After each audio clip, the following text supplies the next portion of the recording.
श्रेयांश तुरंत professional tone में बोलता है।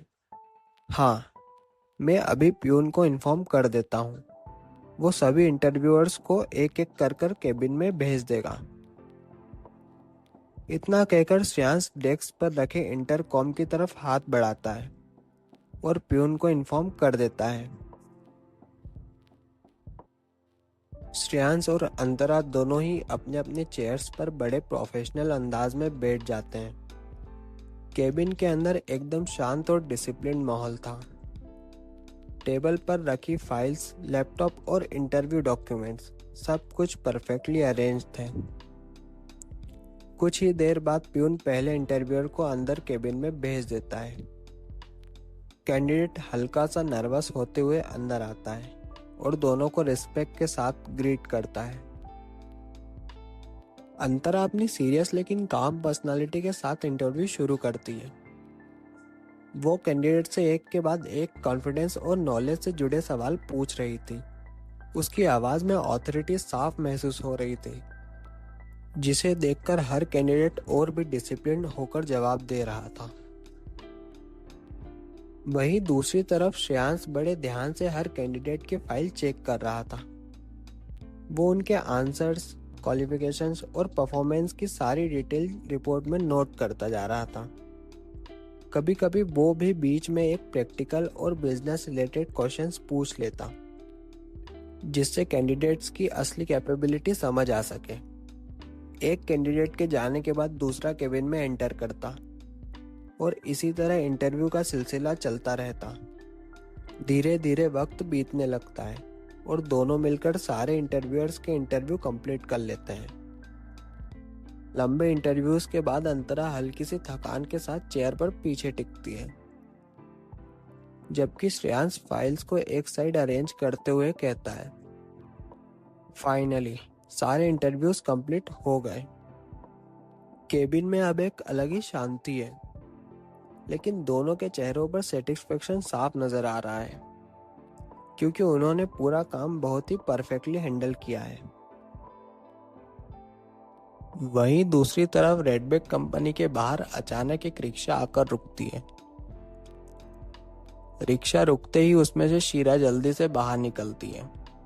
आज वो भी इसी कंपनी में इंटरव्यू देने आई है, लेकिन रास्ते भर के हेवी ट्रैफिक ने उसकी टेंशन और बढ़ा दी थी। उसके चेहरे पर घबराहट साफ नजर आ रही थी।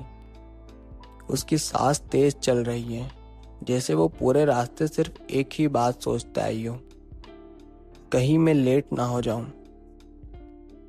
हवा के साथ उसका दुपट्टा बार बार उड़ रहा है और वो एक हाथ से उसे संभालते हुए दूसरे हाथ से अपना बैग पकड़े हुए खड़ी थी।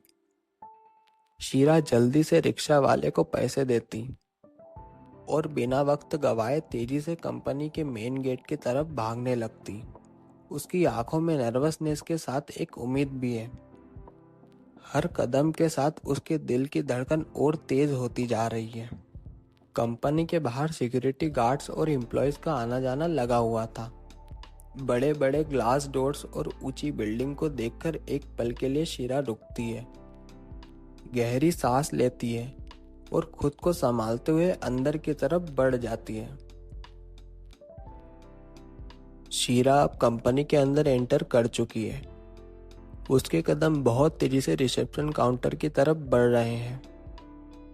दिल की धड़कन अब भी तेज है और चेहरे पर इंटरव्यू को लेकर टेंशन साफ दिखाई दे रही है। काउंटर के पास एक यंग एम्प्लॉय खड़ी है, जो कैंडिडेट्स की डिटेल हैंडल कर रही है।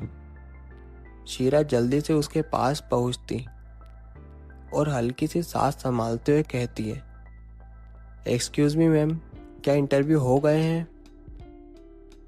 काउंटर पर खड़ी एम्प्लॉय कंप्यूटर स्क्रीन चेक करती है, फिर शीरा की तरफ देखकर प्रोफेशनल टोन में कहती है, मैम आप लेट हो गए हैं, इंटरव्यूज खत्म हो चुके हैं। ये शब्द सुनते ही शीरा का वो खिलखिलाता और उम्मीद भरा चेहरा एक पल में ही उदासी में बदल जाता है।